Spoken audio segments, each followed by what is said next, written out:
Hi everyone, welcome to Coach's Corner as we start the high school basketball and wrestling seasons in the month of December. Actually an early start for our basketball teams with a couple of games this week, the last week of November. We're going to talk girls basketball today with Coach Dwight Winburn, our athletic director, girls basketball coach. How many years for you now, Coach? This is 40.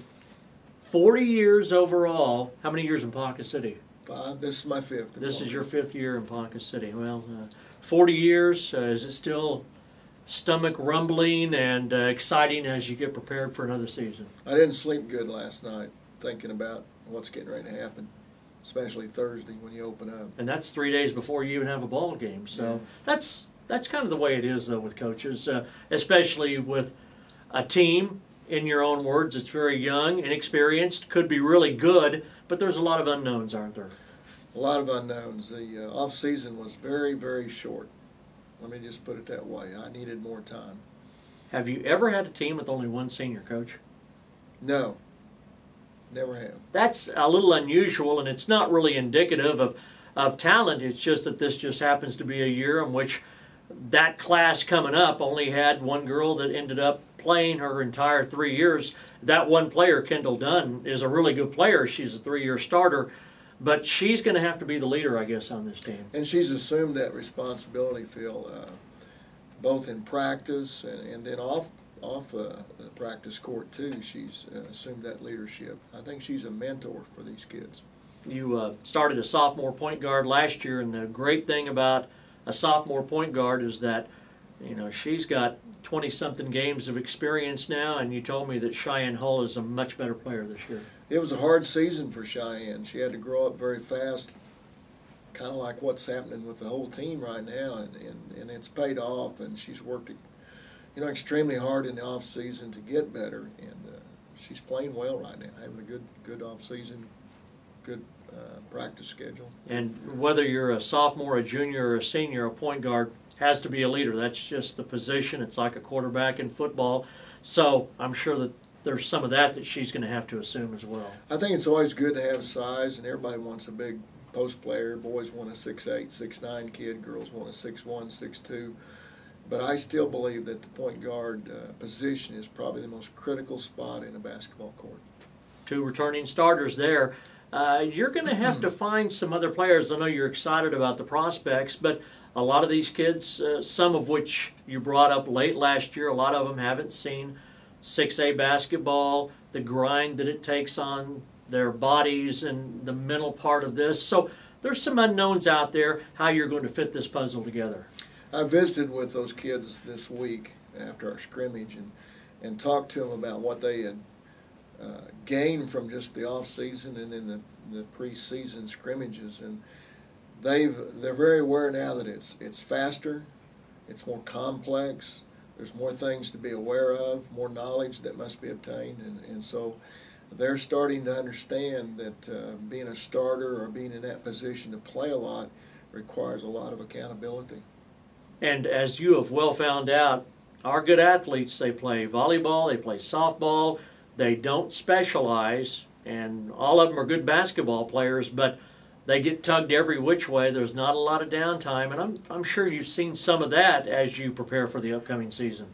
That's correct, and even in a school the size of Ponca City, 6A school, those good athletes got to play every sport, and when they do specialize, and some of them have specialized, they only play one sport, why it hurts the other programs and hurts our community and hurts our school.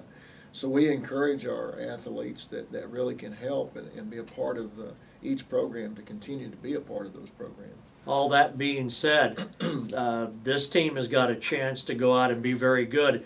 I think when we talked earlier, you told me, again, your teams, don't judge them in December or even January, but it's like your state tournament team a couple of years ago. They really got good late in the season. Is that kind of what you want to do with this team? It is, and that team, my first year here, we had some athletes. They didn't know our system, didn't understand what was going to be required, but as the season progressed, they just got better and better, and by February, they were pretty good basketball. The rest is history, and that's the interesting thing. You look at your roster, there's there's a lot of sophomores on that roster, and I think our fans are going to have to, especially early, kind of be patient, let them figure it all out, because once they figure it out, we could be a tough team to beat. We could be, and sophomores are the greatest number that we have. We have more sophomores than we do juniors and seniors combined. So it's going to be a growing experience. There's going to be a lot of pains involved in the early season. I think we're going to struggle. We're going to have some difficulty just figuring out who we are and what our chemistry is and what our roles are. So, but I think by February this will be a team that you'll enjoy watching.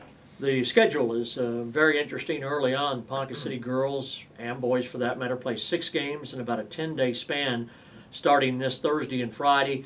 Then our first home game is on Tuesday, December 4th against very good Bishop McGinnis teams. And then we go to the Hera basketball tournament starting this Thursday and Friday. The competition level is going to be pretty high, though, Coach. Very high. There's not a break in there. We open up with Southeast on Thursday at Stillwater. Don't know much about them. I just know they'll be athletic. And they have the big school mentality, so it'll be a physical ball game. And then, of course, a team that we're familiar with, because we've played them for the last 3 years, is Noah, who goes and plays just about any 6A school in the state and competes with them. So that's going to be a tough foe for us. And then we come back after that and go to the Hera tournament, and my goodness, it's just loaded with great teams. Northeast High School, Carl Albert, Hera itself, that's who we played the first round, who's ranked, I think, either 8th or 9th in Class 4A. So no easy games. And a lot of disadvantage for bigger schools that wait traditionally a little bit later. For instance, the homeschool team out of Tulsa. I know they've played several games already, so you're at a little bit of a disadvantage going into some of these festivals, which is this weekend, and in tournaments. Some of these teams have already played 4 or 5 games. I think there's a big difference between your first game and your 4th game in the early season. You just mature and you get in game shape and you just understand things a little bit better. It's really hard to go play a team that's had three games under their belt and you're opening up with them. It's hard. Absolutely, but the best thing is we're going to start playing, and we won't know anything until 4 o'clock on Thursday, November 29th, when we tip it off, and then it's all going to be it's exciting, it's fun, and for a guy that's been in it 40 years, I guess you can't wait to get it going either. I'm ready. I'm ready to get it going and see what we're going to be and see the things that we're going to be challenged with. Of course, we know a lot of those things already, but there'll be other things that come along, and you hope you don't have injuries, but that always comes into play, and just those situations that you don't really know what's going to happen until you get there. Who's helping you on the high school level this year? Well, we've got Ben Dixon, who's going to be added to our roster. Of course, we got Christina Moralt back from last year, who was our assistant. But we're drafting Ben Dixon out of the football program into ours. And Ben was a standout athlete, of course, in college at Dordt University, and then he played high school basketball in Kansas. So, Kansas, they play a little bit of basketball up there. So he has a good understanding. He's really good with kids, and good situation for us. Chad Bodenstein will have our 9th grade this year. Mr. Larimer is going to take a sabbatical, going to take some health issue leaves right now, and then Wendy Landis will have our 8th grade program. So we're excited about our youngins too coming up with who's got them. Absolutely. Coach, we look forward to it. Coach Dwight Winburn, our girls basketball coach, and go out and support the Ladycats and Wildcats again. Tuesday, December 4th is the home opener at the Robson Fieldhouse. For Coach Winburn, Phil Turney on Coach's Corner.